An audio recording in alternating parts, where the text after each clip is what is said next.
El gobierno de Bogotá espera un pedido de Indonesia para deportar al extesorero del Partido Democrático de ese país, quien fue capturado por las autoridades colombianas. El político Mohamed Nazaruddin fue capturado en el aeropuerto de Cartagena. Se le acusa de corrupción durante la construcción del complejo de atletas para los Juegos del Sudeste Asiático, que se realizarán en noviembre. El político indonesio se encontraba prófugo de la justicia desde mayo pasado y la detención responde a una alerta roja de Interpol. Kronologi ini dimulai dari kejadian kemarin, kejadian hari ini, dan background terhadap kasus kemarin dan hari ini. Pada hari Kamis kemarin, tanggal 4 Oktober, sekitar pukul 20 sampai 21, datang utusan dari Kapolri. Orang yang bernama saudara AA dan saudara AD. Dia menemui saudara Novel, yang intinya meminta kesediaan saudara Novel untuk ikut mereka menemui saudara Yasid Fanani.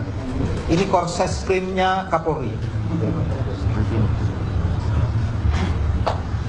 Saudara Novel mengatakan dia bersedia untuk menemui Korseskrim Kapolri kalau diizinkan oleh pimpinan.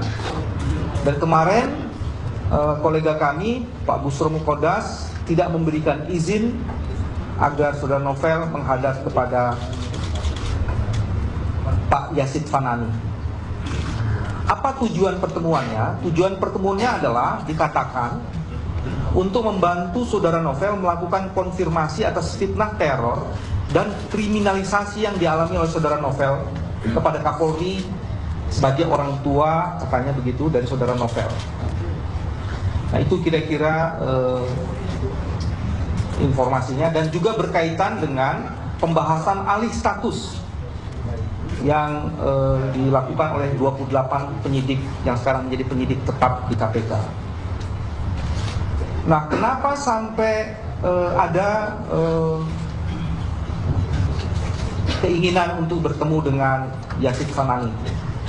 Nah, memang eskalasi terhadap permintaan pada penyidik-penyidik KPK khusus yang sedang menangin Korlantas dan juga orang-orang yang secara intens membantu penyidikan di sini di KPK itu diminta untuk segera bertemu dengan Kapolri atau orang-orang yang ditunjuk oleh Kapolri. Nah, kaitannya dengan kasus saudara Novel adalah saudara Novel ini adalah mantan anggota Polda Bengkulu. Tepatnya beliau adalah Kasat Serse di Polres Bengkulu pada tahun 1999 dan 2005. Pada saat itu ada satu kejadian di mana anak buah saudara Novel melakukan tindakan yang melanggar hukum yang menyebabkan orang yang dilanggar hukumnya itu meninggal. Tindakan itu dilakukan bukan oleh saudara Novel. Dan atas kejadian itu, saudara Novel diperintahkan oleh Kapolres untuk menghubungi keluarga korban. Dan terhadap kasus itu sudah dilakukan satu sidang di Majelis Kehormatan Kode Etik. Dan pada saat itu, saudara Novel mengambil alih tanggung jawab dari anak buahnya dan mendapatkan teguran keras. Jadi 2 poin yang harus diklarifikasi di sini, saudara Novel bukan pelaku dari tindakan itu. Dan atas tindakan saudara Novel mengambil alih tanggung jawab dari pelaku itu, saudara Novel sudah dikenakan teguran keras. Kasus ini sudah selesai pada tahun 2004. Nah, pada hari ini datang seseorang yang mengaku Komisaris Besar Dedi Irianto dari Dirreskrim Kum Polda Bengkulu bersama 5 orang kolega lainnya.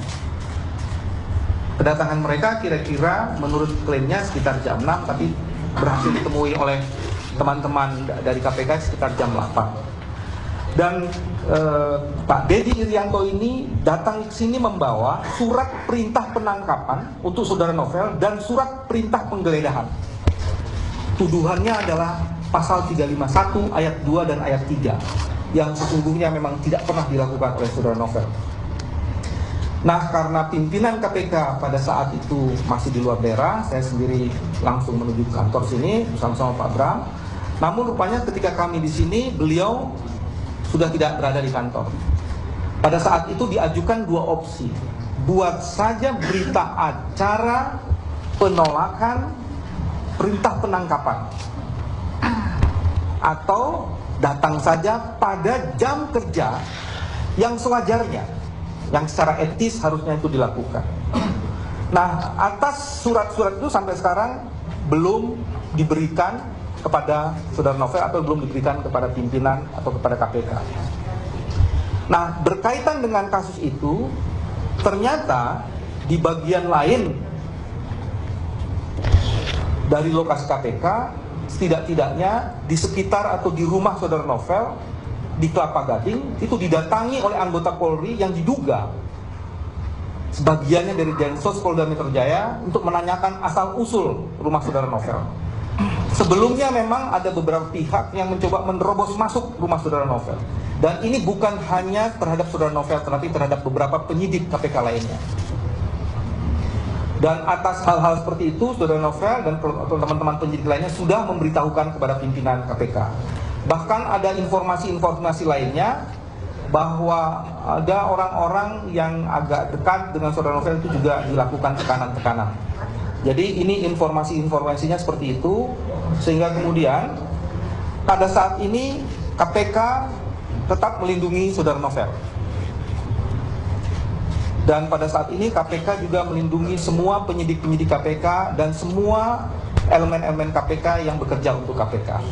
Nah, inilah kira-kira informasi, fakta-fakta informasi yang hendak di-share kepada publik melalui teman-teman media, karena sesungguhnya inilah yang terjadi.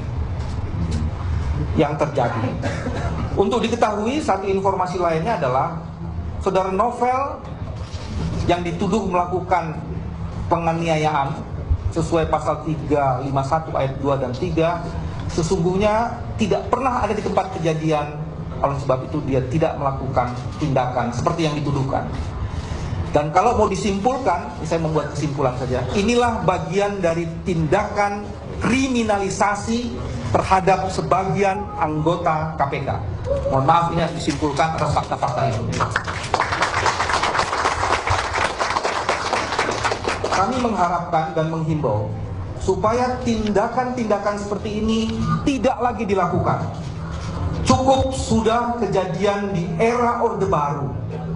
Cukup sudah kemarahan publik pada saat itu. Jangan lagi menggunakan kekerasan untuk melakukan sesuatu. Gunakanlah upaya-upaya hukum sebagaimana yang diatur dalam ketentuan hukum.